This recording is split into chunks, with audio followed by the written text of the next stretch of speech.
बात स्वामी जी और समझाएं कि मैंने अक्सर कम उम्र में लोगों को देखा है जो अपनी 20s में होते हैं, वजन बहुत बढ़ाने की कोशिश करते हैं तो बड़ी मुश्किल से वजन बढ़ता है। फिर उनके लिए उनको वेट ट्रेनिंग भी करनी पड़ती है और खाने का भी बहुत ध्यान रखना पड़ता है।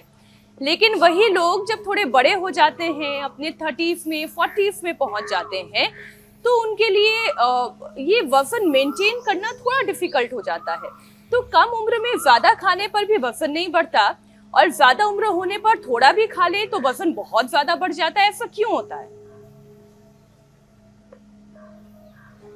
ये ऐसा होता है मेरी बहन मीनाक्षी जी। पाचन शक्ति, पाचन तंत्र, जठराग्नि, सप्त धात्वाग्नि, पंचभूताग्नि, प्राणाग्नि, ये जठराग्नि, ये हमारी उद्दीप्त रहती है तो हाजमा बहुत दुरुस्त रहता है बचपन में ना, इसलिए।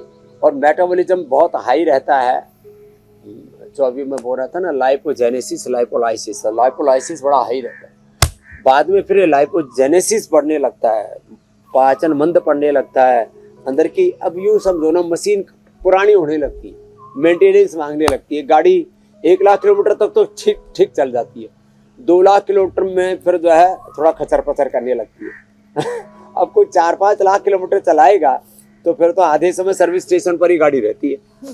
तो ये लीवर, ये किडनी, ये आंतें, ये पेनक्रियाज, लंग, हार्ट, ब्रेन, पूरा नर्वस सिस्टम, पूरी बॉडी के एक एक सेल, जब ये जैसे जैसे बुढ़े होते जाते हैं ना, वैसे वैसे शरीर की अंदरूनी शक्ति, जठराग्नि, पाचन तंत्र कमजोर पड़ जाता। हाँ, जो रात को त्रिफले का प्रयोग और सुबह सुबह पंचकोल पी लो एक बार, फिर जिंदगी भर। कई देखो बूढ़े भी ऐसे दुबले पतले से, सिंगल हड्डी। एक हमारी करनाल की माता है, माता प्रेम, परिवार में सब तगड़े तगड़े। मैंने कहा माता तू किस चिंता में सूखी जा रही है?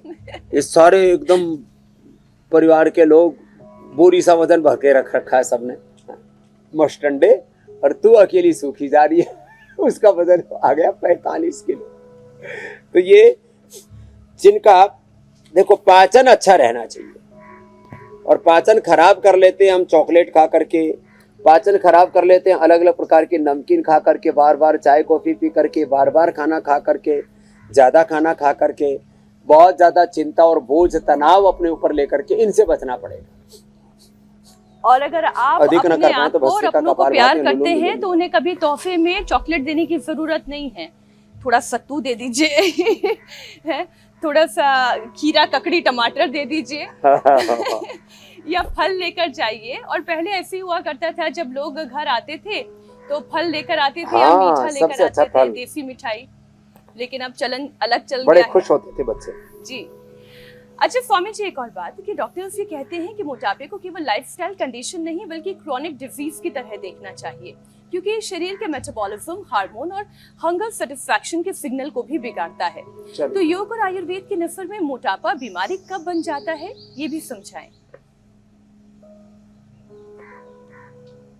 और हार्मोनल इम्बैलेंस के दौर से हम ना गुजरे, इसके लिए एक तो शीर्षासन, सर्वांगासन, हलासन जो न कर सके वो अनुलोम विलोम, ब्राह्मी उद्गीत, ओंकार, गायत्री ध्यान करें, मेदावटी मेमोरिट का सेवन करें। एक वो लाइन में पूरे जीवन का सार कह रहा हूँ, योग करें और कराएं।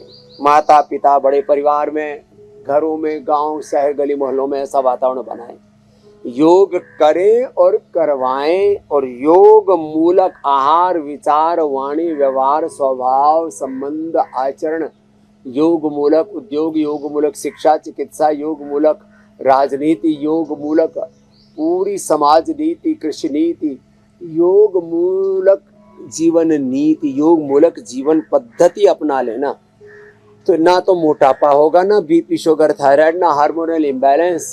तो ईश्वर ने जो कुछ हमें दिया, हमारी क्षमता, योग्यता, पात्रता, औकात से ज्यादा ही दिया होता है। तो व्यर्थ की हाय तौबा लगी पड़ी है लोगों के दिमाग में। तो जो अतीत हो चुका है वो व्यतीत हो चुका है, भविष्य अभी अनागत है, वर्तमान आपके हाथ में है। और जितना आप बेस्ट कर सको,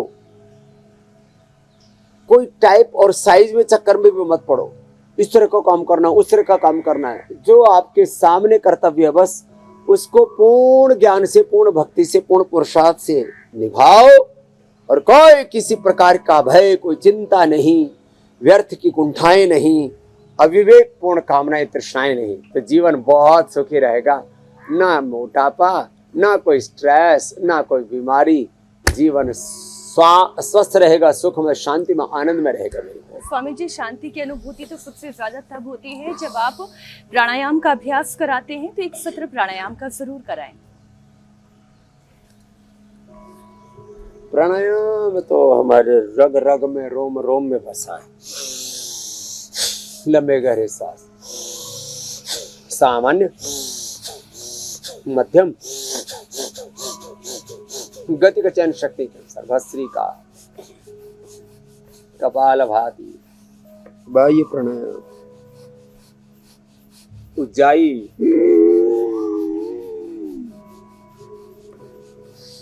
अनुलोम विलोम, भ्रामरी उद्गीत करते रहें, अपने आप जीवन संवरता चला जाएगा। योग करने से तर जाएगा, तेरा जीवन संवर जाएगा।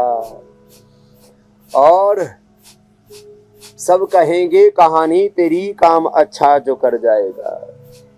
योग कहने से तर जाएगा, रे तेरा जीवन संवर जाएगा। सब कहेंगे कहानी तेरी, काम अच्छा जो कर जाएगा।